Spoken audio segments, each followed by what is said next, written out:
Bismillahirrahmanirrahim. Alhamdulillahi rabbil alamin. Allahumma salli wa sallim wa barik ala Muhammad wa ala ali Muhammad.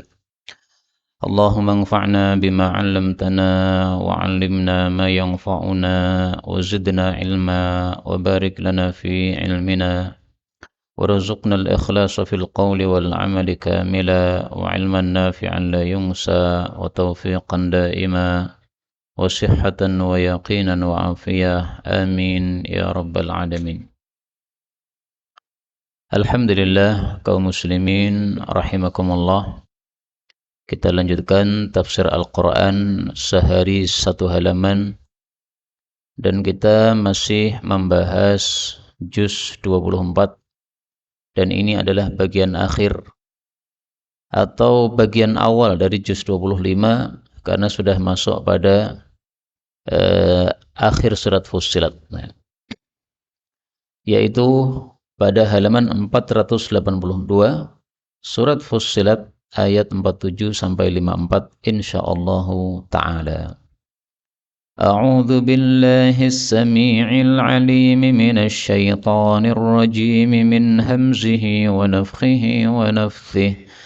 إليه يرد علم الساعة وما تخرج من ثمرة من أكمامها وما تحمل من أنثى ولا تضع إلا بعلمه ويوم يناديهم أين شركائي قالوا آذناك ما منا من شهيد وضل عنهم ما كانوا يدعون من قبل وظنوا ما لهم من محيص لا يسأم الإنسان من دعاء الخير وإن مسه الشر فيئوس قنوط ولئن أذقناه رحمة منا من بعد ضراء مسته ليقولن هذا لي وما أظن الساعة قائمة ولئن رجعت إلى ربي إن لي عنده للحسنى فلننبئن الذين كفروا بما عملوا ولنذيقنهم من عذاب غليظ وإذا أنعمنا على الإنسان أعرض وناء بجانبه وإذا مسه الشر فذو دعاء عريض قل أريتم إن كان من عند الله ثم كفرتم به من أضل ممن هو في شقاق بعيد سنريهم آياتنا في الآفاق وفي أنفسهم حتى يتبين لهم أنه الحق أولم يكف بربك أنه على كل شيء شهيد ألا إنهم في مرية من لقاء ربهم ألا إنه بكل شيء محيط. Alhamdulillahi rabbil alamin. Allahumma arhamna bil Qur'ani amin. Pada ayat-ayat yang kita baca ini ada beberapa kata yang bisa dibaca dengan dua bacaan. Yang pertama pada ayat 47, thamaratin, ini ra-nya boleh dibaca pendek menjadi thamaratin. Bedanya jamak sama mufrad. Kemudian pada ayat 50, di sini kita temukan Rabbi. Nah, ini boleh ditambahi fathah menjadi Rabbiya karena setelahnya ada hamzah yaitu inna. Kemudian pada ayat 51 wanaa, ini boleh dibalik panjangnya nanya wanaa. Mestinya terjemahnya berubah, tapi saya belum sempat mengecek. Kemudian ara'aitum boleh dibaca araitum sebagaimana biasanya. Kemudian pada ayat 53, yatabayyana lahum, nun ketemu lam. Nah, ini boleh idgham menjadi yatabayyal lahum. Nunnya hilang, maka menjadi idgham, menjadi lam. Dan ini semua adalah qiraah mutawatirah yang sumbernya dari Sayyidina Rasulullah sallallahu alaihi wasallam. Adapun tafsirnya secara ringkas, Allah mengatakan pada surah Fussilat ayat 47, ilaihi, hanya kepada Allah, yuraddu, dikembalikan, ilmu sa'ah, ilmu tentang kiamat. Wa ma takhruju, dan tidaklah keluar, min thamaratin, dari buah, atau min thamaratin, dari bebuahan, min akmamiha, dari kelopak-kelopaknya.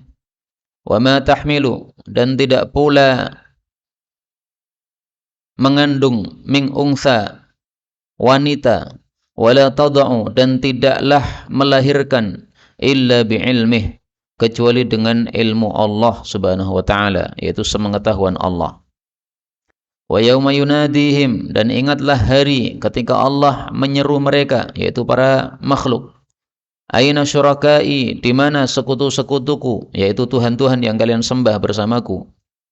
Qalu, mereka menjawab, adzannaka, kami memberitahu kepadamu ya Allah, ma minna, tidak ada dari kami, min syahidin, yang bersaksi, yaitu bersaksi bahwasanya kamu punya sekutu. Kaum muslimin rahimani wa rahimakumullah, ayat ini menunjukkan bahwa kiamat tidak ada yang tahu kapan waktunya selain Allah subhanahu wa ta'ala. Maka siapa yang mengatakan bahwa kiamat terjadi tahun sekian-sekian, itu adalah kedustaan yang jelas. Karena Allah mengatakan di sini ilaihi, ya, hanya kepada Allah dikembalikan ilmu tentang kiamat. Maksudnya, kalau ada orang ditanya tentang kiamat, kapan itu kiamat, dia menjawab Allahu a'lam, Allah lebih tahu. Nah, itu maksudnya dikembalikan seperti itu. Tidak mungkin kita mengembalikan kepada selain Allah, nggak mungkin. Misalnya, saya ditanya tentang kiamat, saya tidak bisa mengatakan, tanya kiai saya, dia lebih tahu. Nggak mungkin. Karena kiai saya juga sama nanti, akan mengatakan Allahu a'lam. Kembalinya sama Allah subhanahu wa ta'ala. Dan makna seperti ini kita temukan dalam beberapa ayat. Misalnya Allah subhanahu wa ta'ala mengatakan, ila rabbika muntahaha, hanya kepada Allah puncak tentang pengetahuan kiamat. Ini disebutkan oleh Allah pada surat An-Nazi'at ayat 44. Ila rabbika muntahaha. Demikian juga Allah subhanahu wa ta'ala mengatakan pada surat Al-A'raf ayat 187. Yas'alunaka 'anis sa'ah. Mereka tanya kepada kamu, wahai Muhammad, tentang kiamat. Ayyana mursaha. Kapan waktunya? Maka disuruh menjawab, innama ilmuha inda rabbi. Tiada lain ilmu kiamat hanya ada pada Allah. La yujalliha liwaqtiha illahu. Tidak bisa menjelaskan kapan waktunya selain Allah subhanahu wa ta'ala. Nabi Muhammad SAW pernah didatangi oleh malaikat Jibril dalam bentuk manusia. Kemudian Jibril bertanya, kapan kiamat? Maka beliau menjawab, yang ditanya tidak lebih paham daripada yang bertanya. Padahal yang bertanya malaikat Jibril. Berarti malaikat Jibril juga nggak tahu. Maka manusia paling mulia adalah Nabi Muhammad, malaikat paling utama adalah malaikat Jibril, tidak ada yang tahu. Sehingga semua di bawah mereka pasti tidak ada yang tahu. Kemudian ilaihi diartikan hanya kepada Allah. Kenapa diartikan hanya? Karena ini adalah susunan yang terbalik. Kalau susunan normal itu yuraddu ilaihi. Itu susunan normal. Ketika susunan normal dibalik ilaihi yuraddu, maka ini menimbulkan arti hanya atau pengkhususan atau pembatasan. Sama dengan iyyaka na'budu, hanya padamu kami mengabdi. Kenapa diartikan hanya? Karena susunannya dibalik. Kemudian di sini Allah mengatakan wa ma takhruju min thamaratin. Apapun buah keluar dari tempatnya. Siapapun wanita mengandung, siapapun wanita melahirkan, semua atas pengetahuan Allah. Enggak ada yang tersembunyi dari Allah Subhanahu wa taala. Ini maksudnya apa? Maksudnya adalah peringatan bagi kita. Besok ada kiamat, mempertanggungjawabkan amal masing-masing, maka sekarang kalian di dunia beramal tidak lepas dari pengetahuan Allah. Sekaligus ini menunjukkan bahwasanya Allah Maha Kuasa, sehingga untuk mendatangkan kiamat mudah bagi Allah. Buah saja, berapa jumlahnya buah yang satu hari keluar dari tempatnya itu? Berapa? Nggak bisa dihitung, saking banyaknya. Tapi Allah Maha tahu. Demikian juga wanita mengandung saat ini, hari ini. Berapa wanita mengandung? Nggak kehitung jumlahnya, kalau seluruh dunia. Tetapi Allah mengetahui. Nah, maka Allah yang seperti itu Maha Kuasa, berarti bisa untuk mendatangkan kiamat atau membangkitkan manusia setelah kematian. Kan yang paling berat diimani oleh orang-orang kafir kan itu kan. Mereka tidak percaya adanya hari kiamat. Mereka percaya ada Allah, percaya. Buktinya mereka nyembah 7 Tuhan. Yang 6 di bumi, yang 1 di langit, yaitu Allah. Tapi mereka meskipun nyembah Allah, tidak meyakini maha kuasanya Allah. Kalau mereka meyakini maha kuasanya Allah, nggak perlu nyembah yang 6 tadi. Allah sudah maha kuasa, ngapain nyembah yang lainnya? Nah, salah satu yang mereka tidak yakini adalah masa sih Allah bisa menghidupkan setelah kematian? Nah, ini yang berat bagi orang-orang kafir untuk meyakininya. Maka Allah tegaskan di sini, Allah Maha Mampu sehingga apapun mudah bagi Allah. Mengetahui pohon keluar Allah tahu, mengetahui wanita mengandung Allah tahu. Dan makna ini Allah mengetahui perempuan yang mengandung juga kita dapatkan pada surat Ar-Ra'd ayat 8. Allah mengatakan, Allahu ya'lam ma tahmilu kullu untha. Allah mengetahui apapun yang dikandung oleh setiap wanita. Wa ma taghidul arham, dan apa yang dikurangi oleh rahim. Wa ma tazdad, apa juga yang bertambah. Jadi misalnya anak cacat itu berarti rahimnya mengurangi. Nah, itu Allah tahu. Atau tidak cacat tapi malah double anaknya apa? Anaknya 2 di dalam perut satu ibu. Bisa saja seperti itu ya. Maka Allah Subhanahu wa taala mengetahui segala sesuatu. Kemudian di sini Allah mengatakan, ingatlah pada hari Allah akan panggil mereka. Di mana sekutu-sekutuku? Ini maksudnya besok di hari kiamat Allah panggil di hadapan seluruh makhluk hidup atau di hadapan seluruh manusia dan jin di padang mahsyar. Allah panggil ini untuk apa? Untuk mengejek mereka yang menyembah selain Allah Subhanahu wa taala, untuk menunjukkan bahwasanya penyembahan mereka kepada selain Allah itu tidak benar. Dulu kalian menyembah 7 Tuhan, mana sekarang yang 6? Mana? Di mana? Kok enggak ada lagi? Nah, pada waktu ditanya, orang-orang kafir mengatakan, kami kasih tahu ya Allah, sekarang ini tidak ada seorang pun yang bersaksi bahwasanya kamu punya sekutu. Padahal dulu di dunia mereka bersaksi Allah punya sekutu. Tapi di akhirat mereka mengatakan sekarang nggak ada yang bersaksi lagi. Kenapa? Sudah terbukti memang Allah tidak punya sekutu sama sekali. Nah, maka perkataan Allah ini, aina syurakai, di mana sekutu-sekutu saya? Ini untuk memperolok-olok mereka yang dulu menyembah selain Allah. Maka jangan sampai kita termasuk orang-orang yang diperolok-olok oleh Allah dengan perkataan seperti ini, aina syurakai, gara-gara kita menyembah selain Allah. Seorang muslim jangan punya jimat, keris, keramat, jangan. Kalau engkau meyakini keris ini memiliki kekuatan khusus, berarti sama dengan meyakini bahwasanya ada kekuatan selain Allah Subhanahu wa taala. Itu sudah syirik namanya. Tidak ada daya dan tidak ada kekuatan kecuali dengan pertolongan Allah Subhanahu wa taala. La haula wala quwwata illa billah. Ada satu faedah yang bagus yang berkaitan dengan aina syurakai. Satu hadis yang sahih disebutkan oleh Syekh Albani dalam silsilah ahadits sahihah.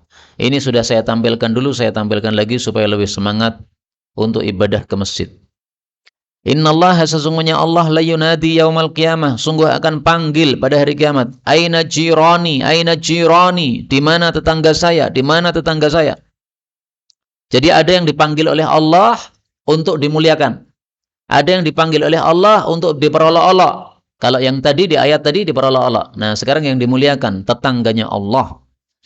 Maka malaikat bertanya, wahai Rabbku, wahai Rabb kami, siapa yang pantas menjadi tetanggamu? Maka Allah mengatakan, aina ummarul masajid, di mana itu orang-orang yang suka memakmurkan masjid. Jadi memakmurkan masjid akan menjadi tetangga Allah besok di hari kiamat. Maka ini hadis sangat menyenangkan kita. Karena kita ini kan amalannya juga nggak bagus-bagus banget apa ya? Salat nggak khusyuk sempurna, Salat tahajud nggih kadang-kadang males dan sebagainya. Amalan kita nggak sempurna, tapi minimal kita termasuk jiron, tetangganya Allah, insya Allah, karena memakmurkan masjid. Maka 5 kali ke masjid ini termasuk memakmurkan masjid. Ada pengajian di masjid, panjenengan gabung, ini termasuk memakmurkan masjid. Insya Allah akan dipanggil oleh Allah sebagai tetangganya Allah. Hadis diriwayatkan oleh Harith bin Usamah dalam kitab Musnadnya, derajatnya sahih. 48. Wadalla, dan lenyap anhum dari mereka makanu, apa saja yang adalah mereka dulu, yad'un, mereka sembah atau mereka seru, min qablu, sebelumnya, yaitu ketika di dunia. Wadhannu, dan mereka yakin, malahum, tidak ada bagi mereka, mim mahis, dari tempat untuk menyelamatkan diri atau tempat untuk lari dari siksa Allah Subhanahu wa taala. Jadi di akhirat kelak mereka yakin ketika melihat neraka, wah, tidak akan kita lepas dari neraka, pasti masuk neraka sudah. Kapan mereka yakin seperti itu? Ketika neraka didatangkan. Kalau sudah neraka didatangkan dibawa oleh malaikat, jumlahnya 4 atau 5 miliar, itu sudah kita bahas dulu dalilnya. Baru saat itulah mereka meyakini pasti kita nyemplung neraka. Kenapa? Karena dulu di dunia syirik kepada Allah Subhanahu wa taala. Maka dhannu di sini ini jangan diartikan ya menyangka ya, tapi di sini artinya yakin. Karena memang kata-kata dhanna kadang artinya menyangka, kadang artinya yakin. Nah, kapan diartikan yakin, kapan diartikan menyangka, lihat sesuai kondisi kalimatnya. Di sini kalimatnya menunjukkan dhannu, yakin. Dan ayat semisal ini ada kita temukan dalam Al-Qur'an. Allah Subhanahu wa taala mengatakan pada surat Al-Kahfi ayat 53, wara'al mujrimuna an-nar, dan orang-orang yang berbuat dosa yaitu orang-orang kafir melihat neraka, fadhannu annahum waqi'uha, maka mereka yakin akan masuk ke dalam neraka, walam yajidu anha masrifa, dan mereka tidak mendapati dari neraka tempat untuk menyimpang atau untuk lari.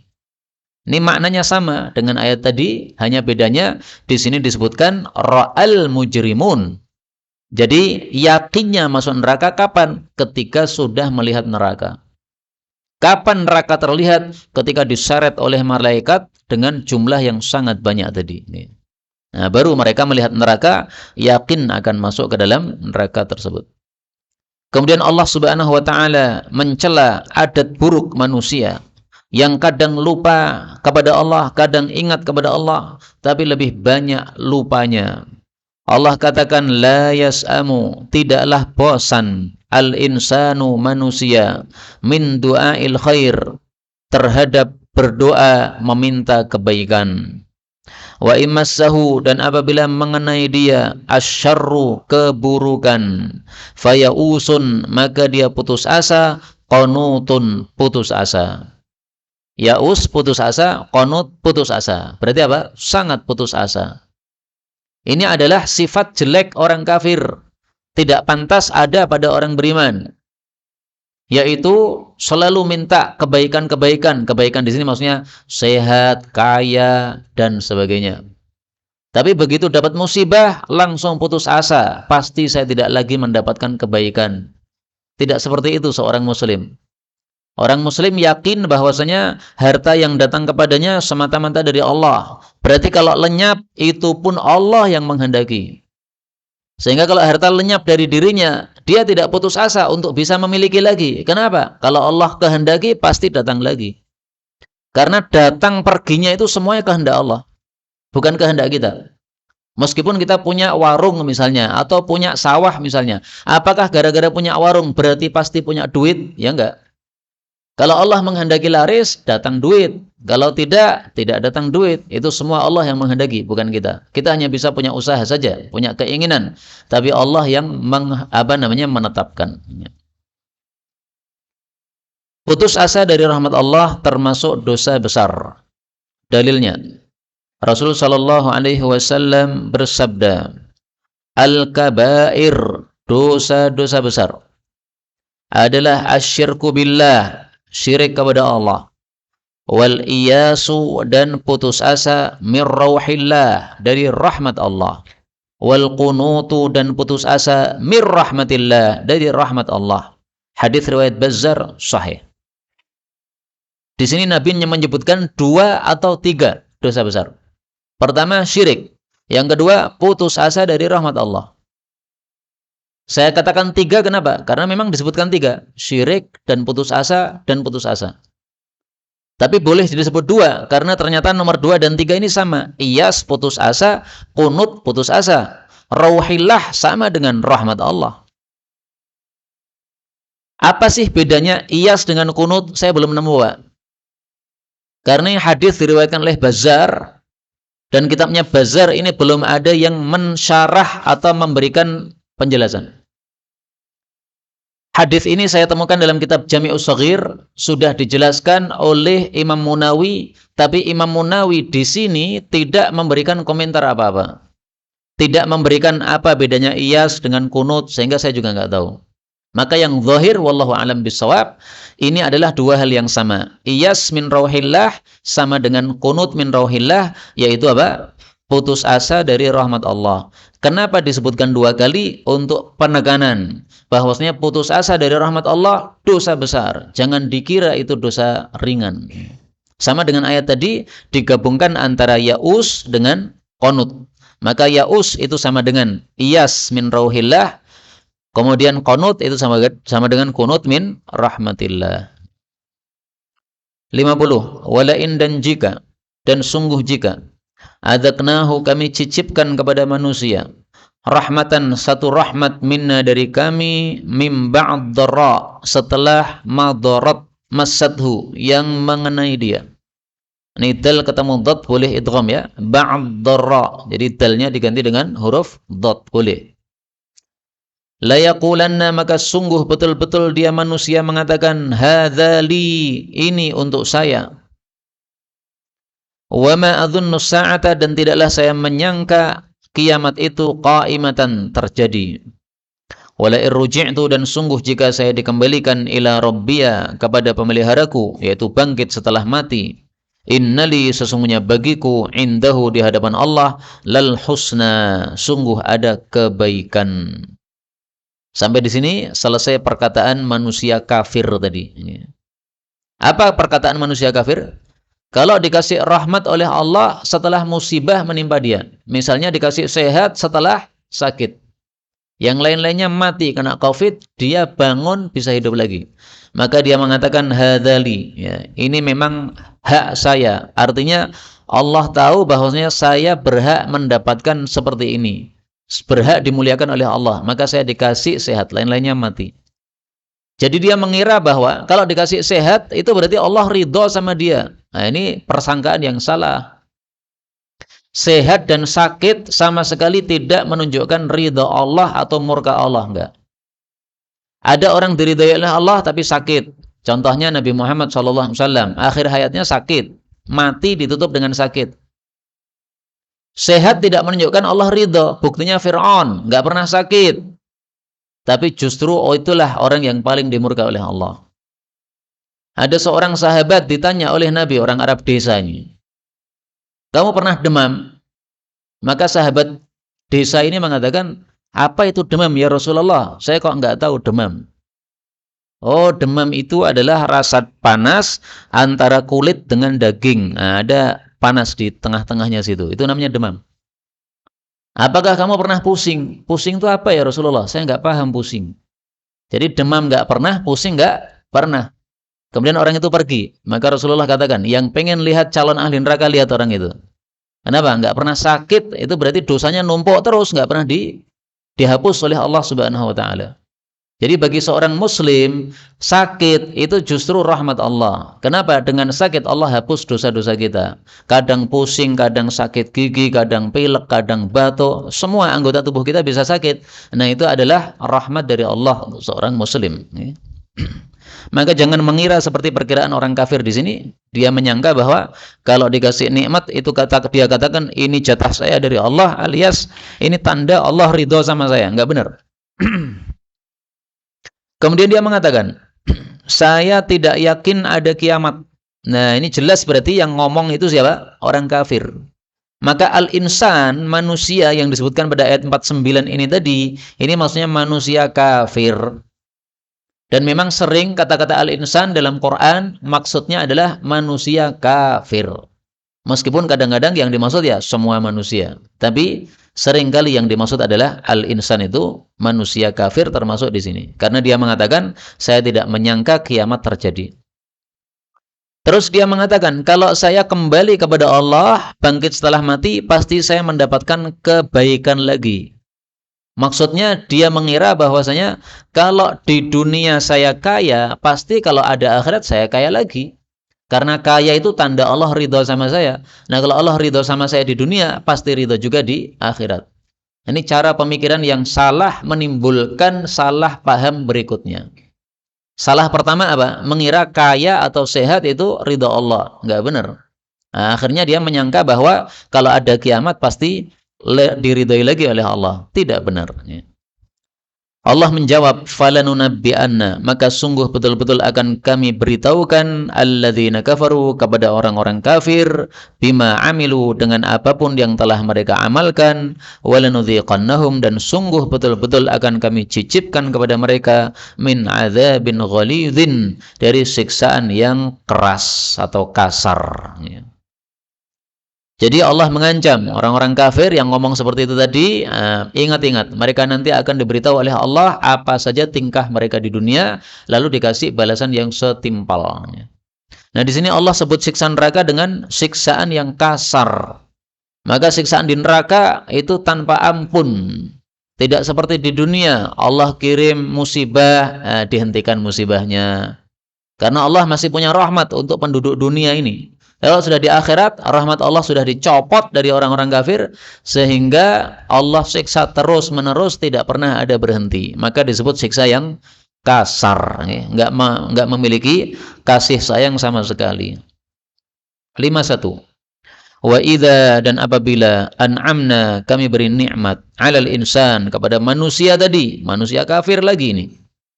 A'rada, maka dia berpaling, yaitu berpaling dari ibadah kepada Allah. Wana'a, dan dia menjauh bijanibih, dengan lambungnya. Maksudnya dia menjauh dari Allah, merasa cukup dari Allah, tidak butuh kepada Allah.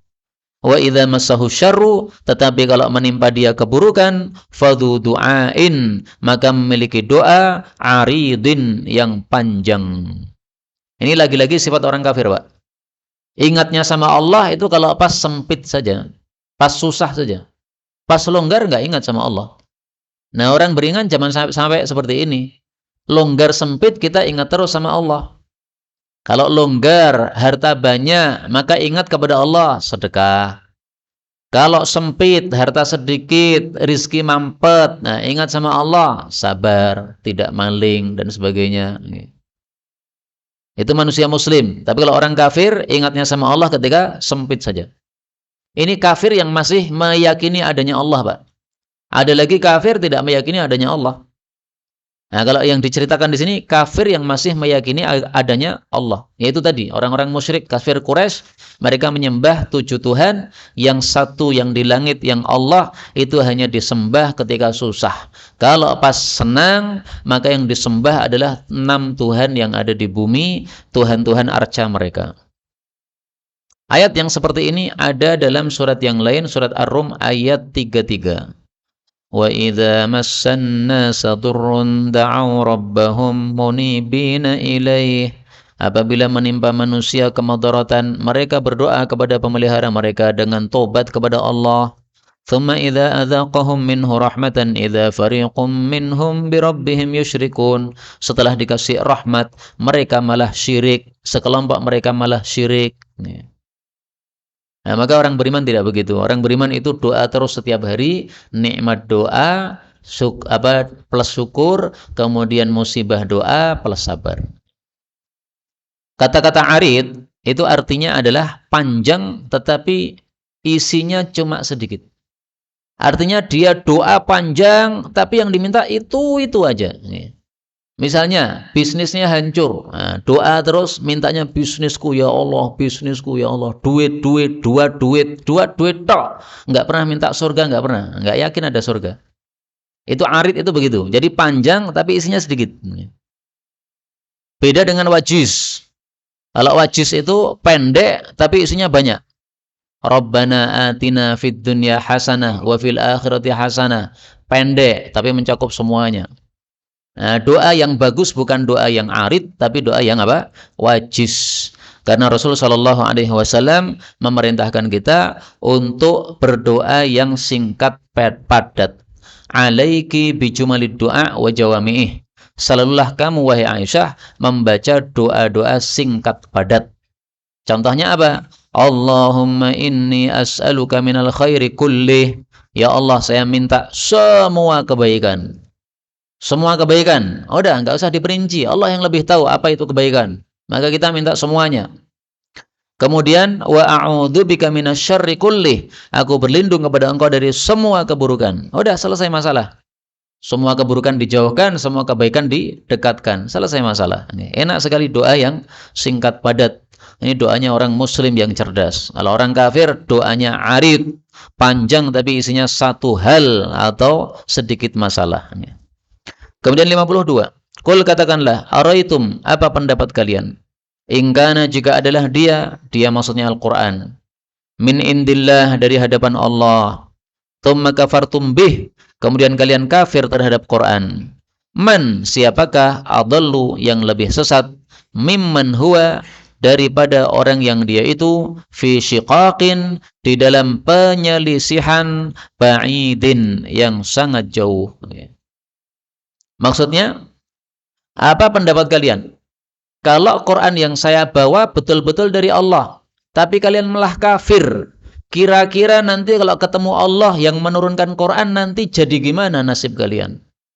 Allah yang maha kuasa, yang bisa menyiksa, menurunkan Quran, tapi malah kalian tidak percaya.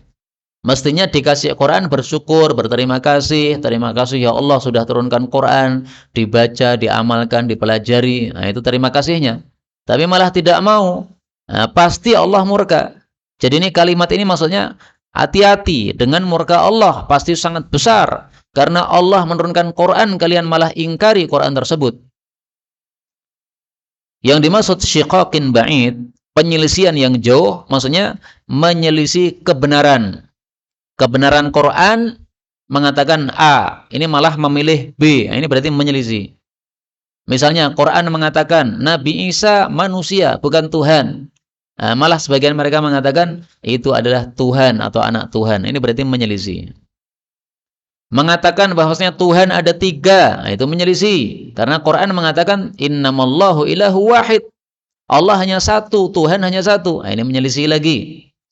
Yang dimaksud ba'id, jauh, yaitu jauh dari petunjuk. Karena setiap yang menyelisih Quran itu pasti jauh dari petunjuk yang benar. 53. Sanurihim, kami akan tampakkan kepada mereka, orang-orang kafir, ayatina, tanda-tanda kami, fil afaki, pada semua penjuru-penjuru, yaitu di muka bumi ini, wa fi anfusihim, dan juga pada diri-diri mereka, hatta sehingga yatabayyan lahum, jelas bagi mereka, annahul haqqa, bahwasanya dia Quran adalah kebenaran. Jadi Allah mengancam orang-orang kafir. Kalau kalian tidak percaya Quran dari saya, maka saya akan tampakkan tanda-tanda kekuasaan kami yang menunjukkan bahwa Quran adalah betul dari Allah Subhanahu wa taala, bukan buatan Nabi Muhammad sallallahu alaihi wasallam. Tanda kekuasaan Allah yang akan ditampakkan adalah fil afaq, di penjuru-penjuru bumi. Apa maksudnya? Misalnya kemenangan yang ada di negara-negara kafir, Romawi dikalahkan sehingga Islam tersebar di sana. Persia dikalahkan sehingga Islam tersebar ke sana. Ini tanda bahwa Quran benar. Karena Quran mengatakan la aghlibanna ana wa rusuli. Sungguh pasti rasul-rasul saya akan menang dalam peperangan dan juga saya akan menang, kata Allah. Nah, terbukti Nabi Muhammad kemudian bisa merambah negara-negara kafir yang sangat banyak. Ini berarti menunjukkan Quran betul-betul dari Allah. Karena janji Allah terbukti. Kalau fi anfusihim, tanda-tanda Allah pada diri mereka berarti kekalahan yang mereka alami.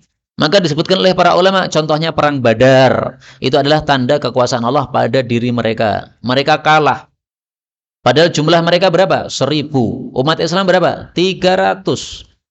300 melawan 1.000. Kok bisa menang yang 300? Ini pasti karena pertolongan Allah. Maka ini menunjukkan bahwa betul Nabi Muhammad itu Nabi, betul Quran itu kalam Allah. Tidak hanya 300 banding 1.000. 1.000 ini senjatanya lengkap, Pak. 300 ini senjatanya ala kadar.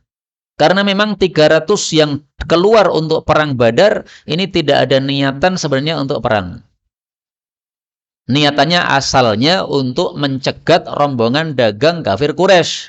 Tapi ternyata malah datang pasukan yang sangat besar. Ya terpaksa perang. Tapi alatnya ala kadar. Sehingga dari sisi materi, ini umat Islam sungguh sangat kalah.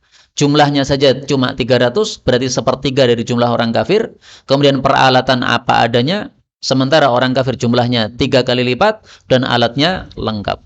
Tapi dimenangkan oleh Allah Subhanahu wa taala yang muslim. Nah, ini adalah tafsiran untuk ayat ini yang terkenal. Ada juga tafsiran yang lain. Kami akan tampakkan tanda-tanda kekuasaan kami di segala penjuru dunia dan juga pada diri-diri mereka. Maksudnya tidak harus masalah perang, tidak harus. Tanda kekuasaan Allah misalnya terjadi gempa, terjadi banjir. Nah, itu berarti fil afaq, di segala penjuru dunia. Ada gempa di sana, ada banjir di sana, ada macam-macam tsunami dan sebagainya. Kalau fi anfusihim ya berarti kekuasaan Allah yang kita lihat pada diri kita. Manusia ini dilengkapi oleh Allah Subhanahu wa taala dengan perlengkapan yang sangat sempurna dalam tubuhnya. Ada alat untuk apa? Menggiling makanan yang dimasukkan. Kemudian yang satunya menjadi tai, jadi kotoran, yang satunya jadi air, jadi pipis, yang satunya lagi jadi darah atau jadi daging. Nah, ini semua menunjukkan kekuasaan Allah Subhanahu wa taala. Untuk tafsiran yang kedua ini berarti semakna dengan ayat yang lain di mana Allah mengatakan pada surat Az-Zariyat, "Wa fil ardi ayatul lil muqinin wa fi anfusikum afala tubsirun." Di bumi Allah itu ada tanda-tanda kekuasaan Allah bagi orang-orang yang yakin. Bahkan pada diri kalian sendiri ada tanda kekuasaan Allah. Apakah kalian tidak melihat? Apakah tidak melihat ada tanda kekuasaan Allah pada dirimu? Ya, kalau kita orang muslim selalu lihat. Misalnya Allah menghendaki kita ngantuk, kita nggak bisa melawan, itu tanda kekuasaan Allah. Kita sudah beli kopi yang paling dahsyat, udah diminum bismillah, baru 10 menit ngantuk datang lagi, akhirnya bubuk udah nggak kuat. Ini orang bekerja pengen lembur karena kerjaannya masih banyak. Nah, udah siapkan kopi malah apa? Ngantuk dahsyat. Nggak bisa melawan, itu kehendak Allah. Maka itu tanda kekuasaan Allah Subhanahu wa taala. Makanya Allah kemudian bertanya, "Awalam yakfi?" Apakah belum cukup bi rabbika, pemeliharamu yaitu Allah, annahu ala kulli syai'in syahid, bahwasanya Allah itu atas segala sesuatu maha menyaksikan? Artinya apakah tidak cukup Allah maha menyaksikan untuk diterima ucapan Allah yang mengatakan bahwa Quran ini betul-betul datang dari Allah? Nggak perlu menunggu adanya bukti-bukti, nggak perlu. Kenapa? Yang mengatakan Allah, sudah cukup itu. Sudah cukup sebagai dalil. Maka umat Islam meyakini Quran tidak mungkin salah. Kenapa? Yang bicara Allah. Hadis Nabi tidak mungkin salah. Kenapa? Berdasarkan wahyu Allah. Quran hadis nggak mungkin salah. Itu keyakinan kita orang-orang beriman. Sehingga kalau ada hadis kok tidak masuk akal, sementara hadisnya sahih, nah, kita buang akal kita ikuti hadis. Jangan sombong mengatakan, ini hadis nggak masuk akal berarti hadisnya dhaif. Itu sombong kayak begitu. Seperti yang dulu saya sampaikan, seorang dokter dari Mesir mengatakan, lalat masuk ke dalam air minum, maka diambleskan saja. Itu dalam hadis sahih riwayat Bukhari Muslim. Nah, kata dokter Mesir sesat ini, dia mengatakan ini hadis nggak masuk akal, dhaif. Nah, ini cara berpikir yang salah. Cara berpikir yang benar adalah kalau hadisnya sahih, berarti yakin Nabi mengatakannya, maka kita terima apa adanya meskipun nggak masuk akal. Nah, sekarang sudah terbukti bahwa Memang sayap lalat itu mengandung satunya penyakit, satunya penawarnya. Sehingga sekarang dengan penelitian yang canggih bisa diketahui hal tersebut, akhirnya terbukti kebenaran sabda Nabi Muhammad sallallahu alaihi wasallam. Allah juga mengatakan dalam ayat yang lain, surat Al-An'am ayat 19, "Qul ayyu syai'in akbaru syahadah? Qulillah."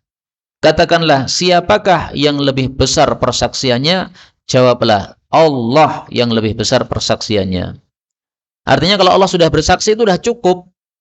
Allah mengatakan Muhammad nabiku, udah cukup diterima mestinya.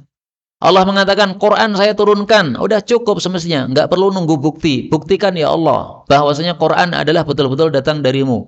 Orang nunggu bukti ini berarti nggak punya iman. Seperti orang-orang kafir nggak punya iman. Kalau punya iman maka tidak perlu bukti. Allah ngomong apapun, sami'na wa ata'na, meskipun tidak ada bukti, kita sudah menganggap itu sebagai bukti.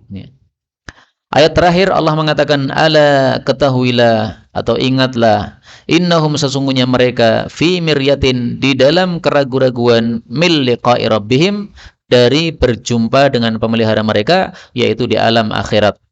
Ala ketahuilah innahu sesungguhnya Allah bikulli syai'in terhadap segala sesuatu muhitun maha meliputi. Yang dimaksud meliputi di sini adalah meliputi dengan ilmunya sehingga mengetahui segala sesuatu, dan meliputi dengan kekuasaannya sehingga kalau menghendaki sesuatu tidak bisa ditolak atau dilawan. Maka kata-kata muhit ini semakna dengan surat At-Talaq ayat 12. Allah mengatakan wa annallaha qad ahata bikulli syai'in ilma. Allah sudah meliputi segala sesuatu dengan ilmunya. Juga meliputi dengan apa? Dengan kekuasaannya. Kalau diartikan meliputi dengan kekuasaannya, maka semakna dengan ayat yang lain. Allah mengatakan wa huwal qahiru fawqa ibadih, dan Allah itulah pemaksa di atas semua hambanya. Maksudnya pemaksa, kalau menghendaki sesuatu nggak bisa ditolak. Allah menghendaki malam, kita nggak bisa datangkan siang. Allah kehendaki hujan, kita nggak bisa datangkan berhentinya hujan. Allah menghendaki paceklik, kita nggak bisa turunkan hujan. Karena memang Allah itu qahir, sehingga apapun yang Allah kehendaki pasti terjadi. Kemudian di sini Allah menjelaskan bahwa orang-orang kafir itu ragu-ragu terhadap terjadinya hari kiamat, dan di sana nanti kita akan berjumpa dengan Allah. Maka orang kafir ada dua macam. Ada orang kafir yang ragu-ragu apakah ada kiamat ataukah tidak, ragu-ragu. Bisa jadi iya, bisa jadi tidak, ragu-ragu itu. Ada juga nomor dua, orang kafir yang yakin tidak ada hari kiamat. Mereka mendustakan 100%. Mereka katakan nggak mungkin. Nah, semuanya disebut oleh Allah kafir. Di sini Allah sebut yang ragu-ragu kafir. Dalam ayat yang lain Allah sebut yang mengingkari alias mendustakan sama sekali juga kafir. Maka manusia cuma ada dua berarti. Ada kalanya iman, ada kalanya kafir. Iman itu yakin betul ada kiamat. Kafir itu tidak yakin betul ada kiamat. Nah, tidak yakin dibagi dua tadi. Ragu-ragu itu berarti tidak yakin, mengingkari sama sekali juga tidak yakin. Maka dari sini kita ketahui bahwa munafik termasuk kafir. Kenapa munafik termasuk kafir? Karena munafik itu penyakitnya miryah, ragu-ragu. Kalau orang kafir jelas mereka mengatakan nggak ada hari kiamat. Nah, tapi kalau munafik ragu-ragu. Muhammad ini betul enggak ini Muhammad ini? Betul ada surga atau tidak ini? Nah, ragu-ragu itu berarti apa? Kafir. Kita orang beriman yakin akan berjumpa dengan Allah Subhanahu wa taala. Setelah itu Allah akan bertanya kepada kita masing-masing tanpa ada penerjemahnya. Rasulullah bersabda, "Tsumma la yaqifanna ahadukum baina yadayillah." Kemudian masing-masing kalian akan berdiri di hadapan Allah. Laisa bainahu wa bainahu hijabun. Tidak ada antara dia dengan Allah penutup atau tirai. Wala tarjuman. Tidak pula ada penerjemah. Yutarjimulah, yang menerjemahkan untuknya. Jadi kita masing-masing akan ngomong sama Allah. Nggak tahu bahasa apa, nggak ngerti. Mungkin bahasa Jawa, mungkin bahasa Arab. Tsumma la yaqulanna lahu. Kemudian Allah akan bertanya, alam uti kamalan. Bukankah sudah saya kasih harta? Maka manusia menjawab, betul. Allah bertanya lagi, bukankah sudah saya utus Rasul? Manusia menjawab, betul. Maka dia lihat ke arah kanan, ternyata neraka. Dia dilihat ke arah kiri, ternyata neraka. Maka Nabi berpesan, "Falyattaqiyanna ahadukumun nar walau bisyikki tamrah." Hendaklah masing-masing kita menjaga diri dari api neraka, meskipun hanya bisa sedekah separuh kurma, karena nggak punya kecuali satu kurma, separuh dia makan, separuhnya dia sedekahkan. Kalau nggak bisa sedekah satu kurma pun, maka fabi kalimatin thayyibah, maka kita bisa bersedekah dengan mengucapkan kalimat-kalimat yang baik, termasuk membaca Quran, termasuk wirid dan sebagainya. Ini bisa menyelamatkan kita dari api neraka. Hadis riwayat Bukhari sahih. Inilah yang dapat kita sampaikan, benarnya dari Allah. Kalaupun ada salahnya, fa astaghfirullahal azim li wa lakum, walhamdulillahi rabbil alamin.